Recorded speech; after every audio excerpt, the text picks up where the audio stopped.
भारत माता की। जैसा कि आप सब जानते हैं कि इस समय विधानसभा का चुनाव बहुत जोरदारी के साथ चल रहा है। छोटे से दो निवेदन आप सबसे करूंगा। आज के इस चुनावी हमारी जो है जनसंपर्क अभियान के तहत नुक्कड़ सभा आपके गांव अगोदा में जो आयोजित की जा रही है। आज की इस ऐसी नुक्कड़ सभा में यहाँ पर उपस्थित भारतीय जनता पार्टी के समस्त देवतुल्य कार्यकर्ता बंधु एवं अपने इस अगोदा गांव के समस्त भारतीय जनता पार्टी के जो शुभचिंतक यहाँ बैठे हैं, सबसे पहले मैं अपने से बड़े सभी के चरणों में शीश झुका के प्रणाम करता हूँ, नमन करता हूँ और यहाँ उपस्थित अपने हम उम्र साथी और छोटे भाई बहनों को हृदय की गहराई से प्रणाम करता हूँ।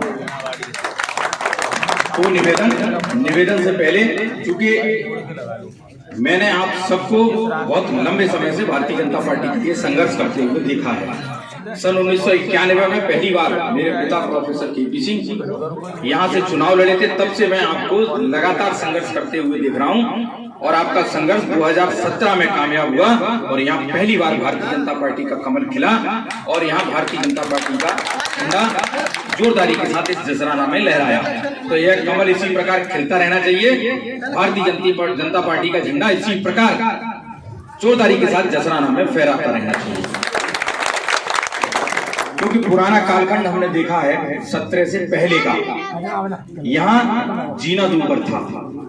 मतदान के समय हम सब लोगों के मतदान केंद्र लूटे जाते थे नहीं लूटे जाते थे। संवैधानिक प्रक्रिया में जो हम सबका मौलिक अधिकार था वो चंद गुंडों के हाथ में था, हम सब में डर और भय व्याप्त था। लेकिन 2017 के बाद से, जब से भारतीय जनता पार्टी की सरकार आदरणीय योगी जी के नेतृत्व में जब से आई है, तब से या तो वो गुंडे व्यवस्थित अपने रोजी रोजगार काम में लग गए हैं या जेल में सलाखों के पीछे हैं। फिर भी कुछ आदत से बाहर नहीं आए हैं तो वो ये प्रदेश छोड़ के भाग गए हैं। तो मैं फिर से आप सबको आश्वस्त कर देना, मैंने वो समय देखा है 91 से अब तक का देखा है। कुछ घरों से थाने चलते थे, गुंडे गांव में आके अंदर भय व्याप्त करते थे। अब वो समय निकल गया। अब भी अगर आपको लगता है कोई भी बैड एलिमेंट, कोई भी असामाजिक तत्व आपका किसी प्रकार का चुनाव में दबाव बनाता है या अन्य किसी प्रकार की कोई प्रताड़ना देता है, तो मैं निश्चित बता देता हूं, आप निसंकोच मुझे बता देना, उनकी आंखें नोच लेने का काम हम करेंगे। क्योंकि भारतीय जनता पार्टी का भयमुक्त शासन है। आदरणीय योगी जी का डंडा इतना जोरदारी के साथ इस लोकतांत्रिक व्यवस्था में उन बैड एलिमेंट असामाजिक तत्वों के लिए तैयार रहता है, वो आप भली भांति जानते हैं। अब हमारे अंदर से पूरा डर भय निकलना चाहिए। हम सब, अब हमारा समय आने वाला है। मैं बता देना चाहता हूं आपको, अब समय हमारा आ गया है। अगले 50 वर्ष तक इस भारतीय जनता पार्टी को, इस प्रदेश और इस देश से कोई हिलाने वाला नहीं है। आपने देखा होगा 2 महीने पहले कुछ सामाजिक तत्व फिर निकल आए थे और वो कहते थे कि 2 महीने रुक जाओ, ऐसे ही कहते थे 2 महीने रुक जाओ, हमारी सरकार आ जाने दो तब तुम्हें देखेंगे। अब दिखाई देते हैं, अब आवाज बंद है, क्योंकि उन्हें पता है योगी जी की सरकार बहुत प्रचंड बहुमत के साथ बनने जा रही है। इस विधानसभा में भारतीय जनता पार्टी का प्रत्याशी बहुत भारी बहुमत के साथ, आवाज बंद हो रही है उनकी, अब आवाज नहीं निकल रही है। तो इस प्रकार मैं आपका फिर बताता हूं कि राजनीति में मैं कोई व्यवसाय करने नहीं आया हूं। राजनीति में मैं केवल और केवल सेवा भाव से आया हूं। सेवा भाव के लिए मैंने राजनीति चुनी है और आपकी सेवा में, आपके सुख में, दुख में, दर्द में हमेशा आपके साथ तत्पर खड़ा रहूंगा, ये मैं आपसे वादा करता हूं। आपको कतई किसी प्रकार का एहसास नहीं होने दूंगा कि मेरे में और आपके बीच में कोई दूसरी कड़ी है या कोई कमी है। कोई कमी नहीं मिलेगी आपके और मेरे बीच की कड़ी में।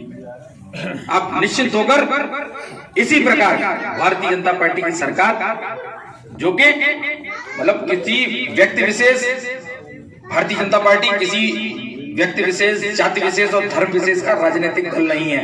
भारतीय जनता पार्टी, हम सब आप कार्यकर्ता और भारतीय जनता पार्टी के शुभचिंतक हैं, उन सबको मिला के ही भारतीय जनता पार्टी बनती है और यही भारतीय जनता पार्टी चलाने वाले हैं।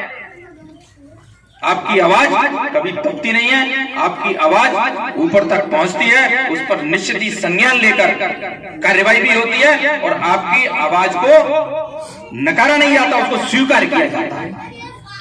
जहां तक समाजवादी पार्टी कांग्रेस का सवाल है, आप देख रहे हैं आजादी के बाद से हम 75वां अमृत महोत्सव 75 वर्ष पूर्ण होने जा रहे हैं। आज भी कांग्रेस पार्टी एक लिमिटेड कंपनी बनके रह गई है गांधी परिवार की। उसको गांधी परिवार से कहीं बाहर नहीं निकल के आ पाई है।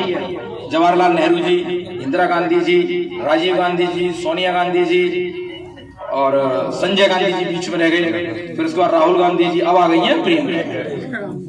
गांधी परिवार से हटके निकल ही नहीं पाई। 75 वर्ष हो गए, 75, थोड़े बहुत नहीं 75 हो गए। और जब से समाजवादी पार्टी ने इस प्रदेश में जन्म लिया है और जब से उन्होंने अपनी कंपनी बनाई है, वो कंपनी भी सैफई की केवल और केवल प्राइवेट लिमिटेड कंपनी है, जिसमें डायरेक्टर और उसके शेयर होल्डर सब के सब मुलायम सिंह जी के परिवार के लोग हैं। या फिरोजाबाद के बहुत सारे नेता कहते हैं कि हम उसके नेता हैं, हम उसके साझेदार हैं। एक भी नेता फिरोजाबाद का उस प्राइवेट लिमिटेड कंपनी का, समाजवादी पार्टी का न तो डायरेक्टर, तो बहुत दूर की चीज है, शेयर होल्डर भी नहीं है। भारतीय जनता पार्टी, जैसा आप सब जानते हैं, उसका चुनाव चिन्ह है कमल का फूल। बहुत सारी पंखुड़ियां को मिला के बनता है कमल का फूल। तो वो बहुत पंखुड़ियां अलग अलग रंगों की होती हैं, जब इकट्ठी हो जाती हैं तो बन जाता है कमल का फूल। बहुत सारी पंखड़ियों से मेरा अभिप्राय है, कहीं कम पंखड़ी आपको प्रेमपाल धनगर जी की दिखाई देगी, कहीं आपको ओम प्रकाश वर्मा जी की दिखाई देगी, कहीं मनीष ससीजा जी की दिखाई देगी, कहीं डॉक्टर चंदन यादव जी की दिखाई देगी, कहीं हरिओम यादव जी की दिखाई देगी, कहीं मानवेंद्र लोधी की दिखाई देगी और कहीं केशव प्रसाद मौर्य जी की देगी, दिनेश शर्मा जी की देगी, आदित्य योगीनाथ जी की देगी, मोदी जी की देगी। ऐसे भिन्न भिन्न रंग हैं।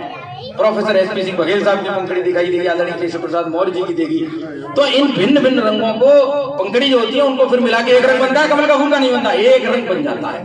ऐसी है भारतीय जनता पार्टी को चलाने वाले कोई और नहीं, आप सब। इसलिए आवश्यक है भय मुक्त वातावरण इस प्रदेश में रहे, इस प्रदेश का प्रत्येक नागरिक बिल्कुल सुख और शांति के साथ जिए।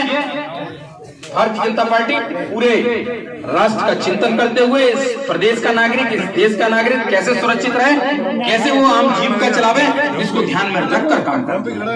थोड़ा सा संक्षेप मैंने आपको प्रयास किया भारतीय जनता पार्टी क्या है और क्यों हम सब आपके लिए जरूरी है भारतीय जनता पार्टी। अब केवल 2 निवेदन मैं आपसे करूंगा। विधानसभा बहुत बड़ी है, समय कम है, चुनाव अकेले नहीं लड़ सकता।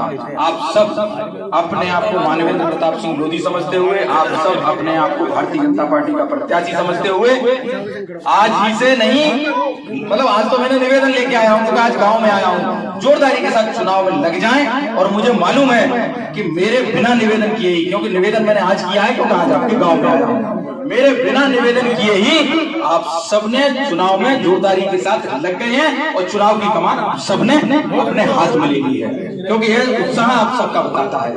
दूसरा निवेदन मैं वोट का करूंगा।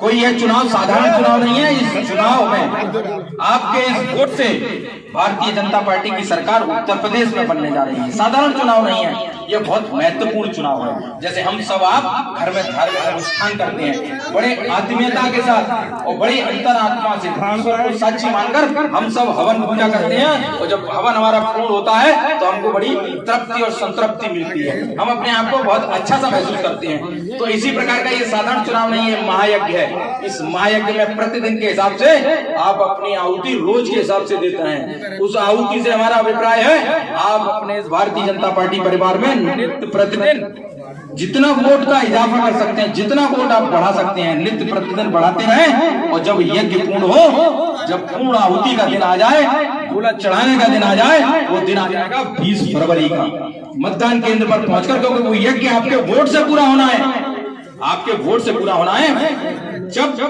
20 फरवरी को मतदान केंद्र पर पहुंचकर ईवीएम मशीन रखी मिलेगी, ईवीएम मशीन में इस बार आपको कमल का फूल ढूंढना नहीं पड़ेगा, क्योंकि एक ही नंबर पे आपको कमल का फूल दिखाई दे जाएगा, पहले नंबर पे। कमल के फूल ढूंढने की जरूरत ही नहीं है, कोई आवश्यकता नहीं है। 1 नंबर पर कमल का फूल दिखाई दे जाएगा, उस कमल के फूल के सामने वाला बटन दबाकर अपने इस भाई, अपने इस बेटे भारतीय जनता पार्टी के प्रत्याशी मानवेंद्र लोधी को भारी बहुमत से साथ जिताकर विधानसभा पर भेजने का कार्य करेंगे। जो प्रचंड बहुमत के साथ भारतीय जनता पार्टी की सरकार जो उत्तर प्रदेश में बनने जा रही है, उस सरकार में अपने इस अगोदा गांव की और इस जसराना विधानसभा की हिस्सेदारी भी उसी वोट से तय होगी। एक बार पुनः आप सबके चरणों में प्रणाम करते हुए, आप सबका वंदन अभिनंदन करते हुए एक जोरदार नारे के साथ अपनी वाणी को विराम दूंगा। भारत माता की, भारतीय जनता पार्टी, धन्यवाद।